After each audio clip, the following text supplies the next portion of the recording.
Magandang umaga mga bata! May lumibad ba ngayong araw? Sa unang pangkat, sa pangalawang pangkat naman.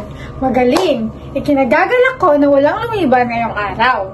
Ngayon, ipasa naman ninyo ang inyong assignment na aking ibinigay nung nakaraang araw. Tapos na ba? Magaling! Ngayon, bago tayo dumako sa ating bagong aralin, ano nga ulit ang ating pinag-aralan nakaraan? Sige nga, Maricar!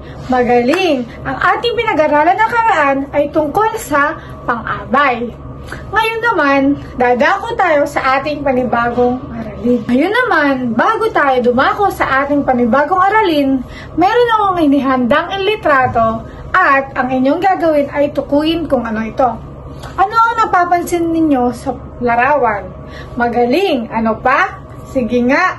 Tama! Ang ating pag-aaralan ngayon ay tungkol sa mga karakter sa pelikulang Himala ni Nora Aunor.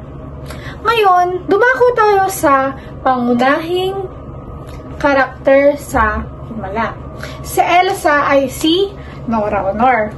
Siya ang bida rito. Ito ay kwento sa tunay na pangyayari sa buhay ng isang kabataang babae sa pulo ng Cabra sa lalawigan ng Occidental Mindoro sa pagitan ng 1966 at 1967. Ngayon, ang pag-aaralan natin ay tungkol sa Himala. Ang Himala ay tungkol sa kabataang babae na ito ay tungkol sa tunay na buhay talaga ng mga kabataang babae sa Occidental Mindoro sa pamamagitan ng 1966 at 1967. Ngayon, kilalanin naman natin ang mga karakter sa pelikulang ito. Ang bida sa pelikulang to ay si Elsa. Si Elsa ang babaeng nakakita ng Mariang Birhen sa taktak ng tuktok ng Barren Hill. Siya rin ay manggagamot sa kupang. Ang amo dito ni Elsa ay si Mrs. Calva. At si Chayong naman ang kanyang matalik na kaibigan na tumulong sa kanya. Si Orly naman ay ang nag-iimbestiga sa kanilang lugar, lalo na sa kaguluhan na nangyayari doon. At si Elsa ang kanyang pinaka-iniimbestigahan dito.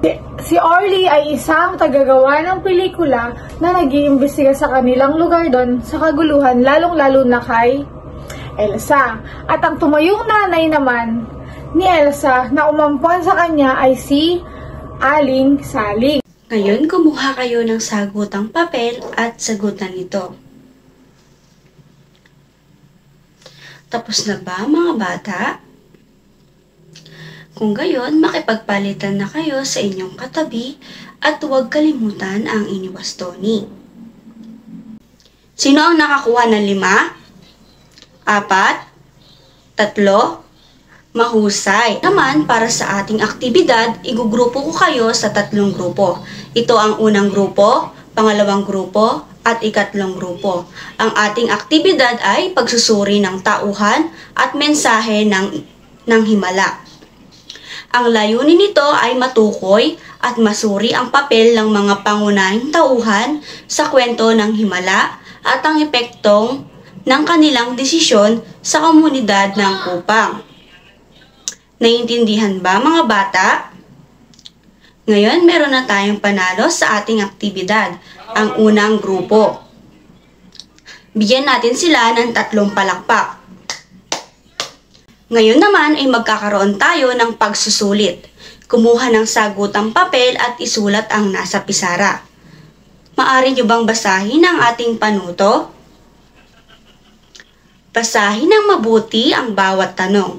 Tukuyin kung ang pahayag ay tama o mali batay sa kwento ng Himala. Tapos na ba ang lahat mga bata? Sino ang nakakuha ng 5? 4, 3, mahusay. At dahil dyan, alam kong naintindihan nyo ang ating pinag-aralan ngayong umaga. Maaari nyo bang bigyan ng inyong sarili ng 3 palakpak? Ngayon naman, bakit nga ba mahalagang pag-aralan ang pelikulang Himala o ang mga karakter dito? Sige, Rich, Tama! Ikinagagalak kong malaman na nakuha nyo kung ano ang kahalagahan ng pag-aaral ng mga karakter sa pelikula. Ano nga uli ang ating pinag-aralan ngayong araw? Sige, Maricar, tama! Sino naman si Chayong, mga bata? Sige, Mylene, magaling! At ang panghuli, sino nga uli si Aling Saling? Kayong lahat? Tama! Masaya akong malaman na natutunan nyo at naunawaan ang ating pinag-aralan ngayong araw. Ngayon, para makita natin kung talagang natutunan nyo, kumuha ng sagutang papel at sagutan ito. Ngayon naman mga bata, para naman sa ating evaluasyon, maaari nyo bang basahin ang ating panuto? Basahin ng mabuti ang bawat pangungusap. Lagyan ng check kung ang pahayag ay tama at X naman kung ang pahayag ay mali, batay sa kwento ng himala. Tapos na bang magsagot ang mga bata? Mahusay. Sino ang nakakuha na 5 puntos? 4? 3 pababa? Magaling. At dahil dyan, bigyan nyo ang inyong mga sarili ng 3 palakpak. Ngayon naman, tayo ay dumako sa inyong takdang aralin. Ang ating takdang aralin ay pagsusuri sa pelikulang Himala. Ang ating panuto ay sagutin ang mga sumusunod na mga tanong upang masuri ang mga kahalagahan ng pelikulang Himala sa kultura at paniniwala ng mga Pilipino. Yari na bang isulat ang ating takdang aralin mga bata? Kung gayon, maaari nyo bang tignan ang inyong ilalim ng lamesa kung may mga kalat ito? Kung may makita man kayong kalat, maaari nyo bang ilagay sa inyong bag? Tapos na ba mga bata? Paalam mga bata, hanggang sa muli, ako nga pala ang inyong guro, si Binibining Janine.